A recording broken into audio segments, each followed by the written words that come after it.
आइए सुनते हैं जया एकादशी व्रत की कथा। हिंदू धर्म में एकादशी व्रत का बड़ा ही विशेष महत्व माना गया है। एकादशी का व्रत जो कि हर माह के कृष्ण पक्ष और शुक्ल पक्ष की एकादशी तिथि के दिन एकादशी का व्रत किया जाता है। तो आइए सुनते हैं जया एकादशी व्रत की कथा। तो बोलिए प्रेम से भगवान श्री हरि विष्णु की जय, माता लक्ष्मी की जय। बहुत समय पहले की बात है कि एक बार धर्मराज युधिष्ठिर भगवान श्री कृष्ण से बोले कि हे भगवान, आपने माघ मास के कृष्ण पक्ष की षटतिला एकादशी का अत्यंत सुंदर वर्णन किया। आप स्वदेज, अंडज, उद्भिज और जयायुज चारों प्रकार के जीवों के उत्पन्न, पालन तथा नाश करने वाले। अब आप कृपा करके माघ मास शुक्ल पक्ष की एकादशी का वर्णन कीजिए। इसका क्या नाम है, इस व्रत की क्या विधि है और इसमें कौन से देवता का पूजन किया जाता है।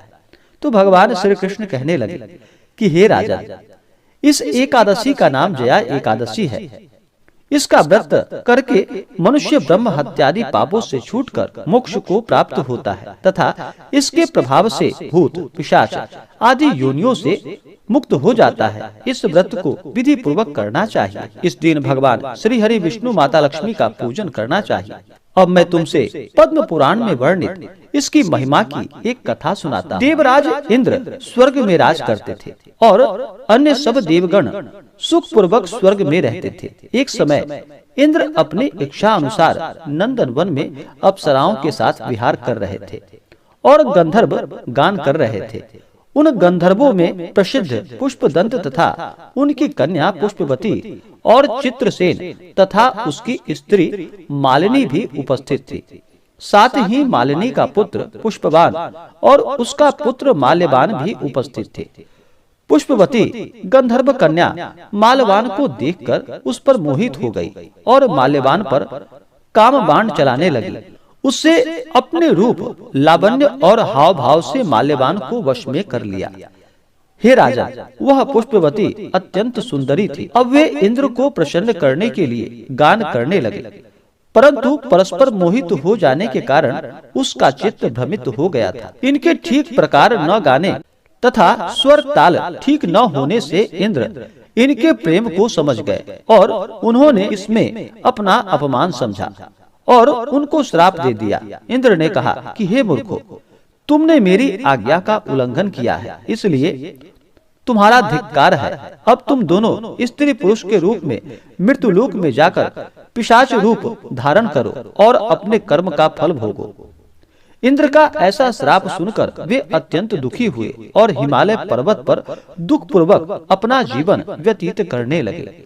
उन्हें गंध, रस तथा स्पर्श आदि का कुछ भी ज्ञान नहीं होता। वहाँ उनको महान दुख मिल रहे थे। उन्हें एक क्षण के लिए भी निद्रा नहीं आती थी। उस जगह अत्यंत शीत था, जिसके कारण अत्यंत ठंड थी। इससे उनके रोंगटे खड़े रहते और शीत के मारे दांत बजते रहते थे। एक दिन पिशाच ने अपनी स्त्री से कहा कि पिछले जन्म में हमने कौन सा ऐसा पाप कर्म किया था जिसके कारण हम यह इतना दुखदायी पिशाच योनि प्राप्त हुए। इस पिशाच योनि से तो नरक के दुख सहना ही उत्तम होता, अतः हमें अब किसी प्रकार पाप कर्म नहीं करना चाहिए। इस प्रकार विचार करते हुए वे अपने दिन को व्यतीत कर रहे थे। देव योग से तभी माघ मास में शुक्ल पक्ष की जया नामक एकादशी आई। उस दिन उन्होंने कुछ भी भोजन नहीं किया और ना ही कोई पाप कर्म किया, केवल फल फूल खाकर ही दिन व्यतीत किया और संध्या काल के समय महान दुख से पीपल के वृक्ष के नीचे बैठ गए। उस समय भगवान सूर्य देव अस्त हो रहे थे। उस रात को अत्यंत ठंड थी, इस कारण वे दोनों शीत के मारे अति दुखित होकर मृतक के समान आपस में चिपटे हुए पड़े रहे। उस रात्रि को उनको निद्रा भी नहीं आई। हे राजा, जया एकादशी के उपवास और रात्रि जागरण से दूसरे दिन प्रभात होते ही उनकी पिशाच योनि छूट गई।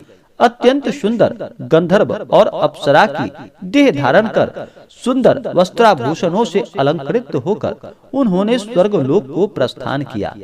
उस समय आकाश में देवता उनकी स्तुति करते हुए पुष्प वर्षा करने लगे। स्वर्गलोक में जाकर इन दोनों ने देवराज इंद्र को प्रणाम किया। इंद्र इनको पहले रूप में देखकर अत्यंत आश्चर्यचकित हुआ और पूछने लगा कि तुमने अपनी पिशाच योनि से किस तरह छुटकारा पाया, सो सब मुझे बतलाओ। माल्यवान बोले कि हे देवेंद्र, भगवान विष्णु की कृपा से और जया एकादशी व्रत के प्रभाव से ही हमारी पिशाच देह छूटी है।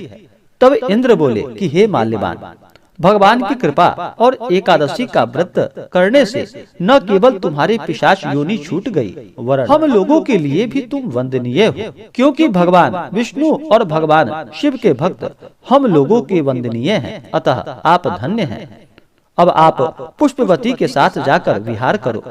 भगवान श्री कृष्ण कहने लगे कि हे राजन, इस जया एकादशी के व्रत से बुरी योनि छूट जाती है। जिस मनुष्य ने इस एकादशी का व्रत किया, उसने मानो सब यज्ञ जप दान आदि कर लिया।